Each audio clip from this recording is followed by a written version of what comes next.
खुलुमबाय गिबियावनो बयनिसिमबो गाहाम हामलायनायखौ जासिहरबाय दिनैनि प्राइम 24 हेडलाइन स्टुडिअ रादाबखौ फरायदों सानजारि नोगोरनिफ्राय आं आमिना सरगियारिया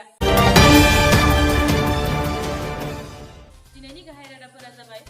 आर एन रबिया नागालेण्ड रायजोनि गोदान गभर्नरनि बिबानाव समाय लाबाय बावैसोनि उनावनो आरबिआइआ 20 रांनि बिलाइखौ बिलाइसिगोन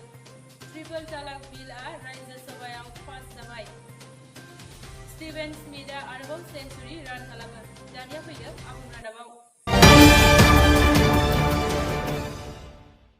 थांनाय मोनायाव आर एन रबिया नागालेण्ड हादरसायाव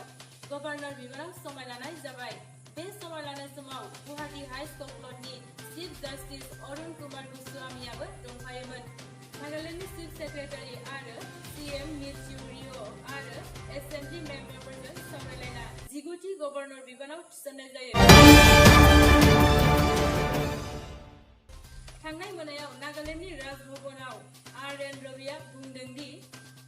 आं बे बिबानखौ लाना दिनैनिफ्राय जाथि बासियालासे आंनि खामानिखौ मावलांगोन आरो गाहाय मन्थ्रि एबा पीएम नरेन्द्र मोदीखौ बुंदों दि टीम इन्डिया सानथाय भारताव थानाय गासिबो उन्दै गिदिर जाथि बासिलायनाया खारजोब्बाय बावैसोनि उनावनो आरबिआइआ 20 रांखौ हगारनाय जासिगोन साननैसोनि उनावनो दा रिजार्भ बेंक अफ इन्डिया बेंकआव 20 रांनि बिलाइखौ हगारनाय जासिगोन होनना फोसावनाय जाबाय सुलु मोननाय बादिब्ला बे रांखौ दा एपेक्स बेंकआ साफायनाय जादों बेबायदि साजायनायखौ आरबिआइनि गभर्नर शक्तिकान्त दासआ मोजां मोनना बिथोन होनाय जाबाय बे राङाव गोमो गोथांजों गोरोबहोना बानायनाय जादों बावैसोनि सिगां ट्रिपल तालाक बिलखौ पास खालामनाय जाबाय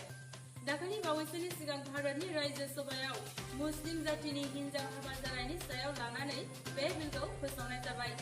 बे बिलआ मुस्लिम जातिनि हाबा जाखांनायनि उनाव जाय हौवाया खनथाम तालाक होनना गावनि हिनजावखौ गारगोन बै बायदिखौनो आयेननि बेरेखा होनना आयेननि बायदि साजा होनाय जागोन होनना फोसावदों बे बिलखौ पास खालामनायाव 99 सोद्रोमायाव गासै 84 सोद्रोमायानो हेफाजाब होनाय जादों फारसेथिंजाय बेरेखा हान्जानि दैदेनगिरिया गुलाम नबी आजादआ बेरेखा खालामदोंमोन दि बे बिलआ जों मुस्लिम जातिनि धोरोमखौ लासिंसिं खालामनाय जादों होनना थेवबो बेरेखा हान्जाया बे बिल पास जानायखौ हमथानो हानाय जादिया थांनाय मोनायाव बार्मिंगामाव जानाय क्रिकेटनि खेलाव अस्ट्रेलिया हादरा इंलेन्डनि बेरेखा फार्स्ट इनिंआव गासै 284 रान खालामनाय जायो बे खेलाव स्टुआर्ट ब्रडआ गासै 5 विकेट लायो आरो स्टीवेन स्मिथआ 144 रान खालामनो हायो दिनैनि रादाबखौ